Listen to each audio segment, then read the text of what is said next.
स्वागत है आपका मेरे चैनल दिव्य दिशा पर। कामदा एकादशी व्रत कथा। धर्मराज युधिष्ठिर कहने लगे कि हे भगवान, मैं आपको कोटि कोटि नमस्कार करता हूँ। अब आप कृपा करके चैत्र शुक्ल एकादशी का महत्व कहिए।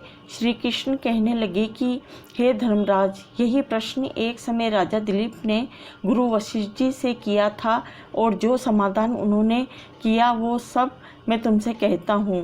प्राचीन काल में भोगीपुर नामक एक नगर था। वहाँ पर अनेक ऐश्वर्यों से युक्त पुंडरीक नाम का एक राजा राज्य करता था। भोगीपुर नगर में अनेक अप्सरा, किन्नर तथा गंधर्व वास करते थे। उनमें से एक जगह ललिता और ललित नाम के दो स्त्री पुरुष अत्यंत वैभवशाली घर में निवास करते थे। उन दोनों में अत्यंत स्नेह था, यहाँ तक कि अलग अलग हो जाने पर दोनों व्याकुल हो जाते थे। एक समय पुंडरीक की सभा में अन्य गंधर्वों सहित ललित भी गाने आया था। गाते गाते उसको अपनी प्रिय ललिता का ध्यान आ गया और उसको स्वर भंग होने के कारण गाने का स्वरूप बिगड़ गया।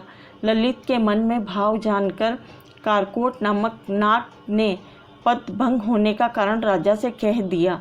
तब पुंडरीक ने क्रोधापूर्वक कहा कि तू मेरे सामने गाता हुआ अपनी स्त्री का स्मरण कर रहा है, अतः तू कच्चा मांस और मनुष्य को खाने वाला राक्षस बनकर अपने किए कर्म का फल भोग। पुंडरीक के श्राप से ललित उसी क्षण महाकाय विशाल राक्षस हो गया। उसका मुख अत्यंत भयंकर, नेत्र सूर्य चंद्रमा की तरह प्रतीत तथा मुख से अग्नि निकलने लगी। उसकी नाक पर्वत की कंदरा के समान विशाल हो गई और गंधर्व पर्वत के समान लगने लगी। सिर के बाल पर्वतों पर खड़े वृक्षों के समान लगने लगे तथा भुजाएं अत्यंत लंबी हो गई। कुल मिलाकर उसका शरीर 8 योजन के विस्तार में हो गया। इस प्रकार राक्षस होकर वह अनेक प्रकार के दुख भोगने लगा।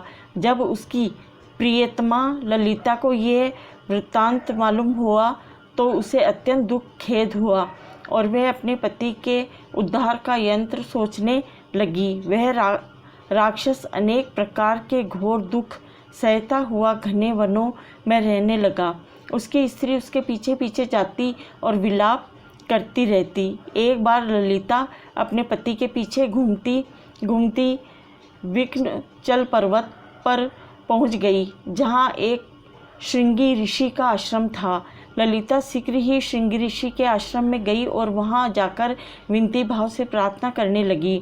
उसे देखकर श्रृंगी ऋषि बोले कि हे सुभंगे, तुम कौन हो और यहाँ किस लिए आई हो? ललिता बोली कि हे मुनि, मेरा नाम ललिता है। मेरा पति राजा पुंडरीक के श्राप से विशालकाय राक्षस हो गया है। इसका मुझको महान दुख है। उसके उद्धार का कोई उपाय बतलाइए। श्रृंगी ऋषि बोले कि हे गंधर्व कन्या, अब चैत्र शुक्ल एकादशी आने वाली है, जिसका नाम कामदा एकादशी है। इसका व्रत करने से मनुष्य के सब कार्य सिद्ध होते हैं। यदि तू कामदा एकादशी का व्रत कर उसके पुण्य का फल अपने पति को दे दे तो वह शीघ्र ही राक्षस योनि से मुक्त हो जाएगा और राजा का श्राप भी अवश्य खत्म हो जाएगा। मुनि के ऐसे वचन सुनकर ललिता ने चैत्र शुक्ल एकादशी आने पर उसका व्रत किया और द्वादशी को ब्राह्मणों के सामने अपने व्रत का फल अपने पति को देती हुई भगवान से इस प्रकार से प्रार्थना करने लगी। हे प्रभु, मैंने जो ये व्रत किया है उसका फल मेरे पतिदेव को प्राप्त हो जाए, जिससे वे राक्षस योनि से मुक्त हो जाए। कामदा एकादशी का फल देखते ही उसका पति राक्षस योनि से मुक्त होकर अपने पुराने स्वरूप में प्राप्त हुआ। फिर अनेक सुंदर वस्त्र आभूषणों से युक्त होकर ललिता के सामने विहार करने लगा। उसके पश्चात वे दोनों विमान में बैठकर स्वर्गलोक को चले गए। वशिष्ठ मुनि कहने लगे कि हे राजन, इस व्रत को विधि पूर्वक करने से समस्त पाप का नाश हो जाता है तथा राक्षस आदि की योनि भी छूट जाती है। संसार में इसके बराबर कोई व्रत नहीं है। इसकी कथा पढ़ने या सुनने से वाजपेयी यज्ञ का फल प्राप्त होता है। बोलो विष्णु भगवान की जय।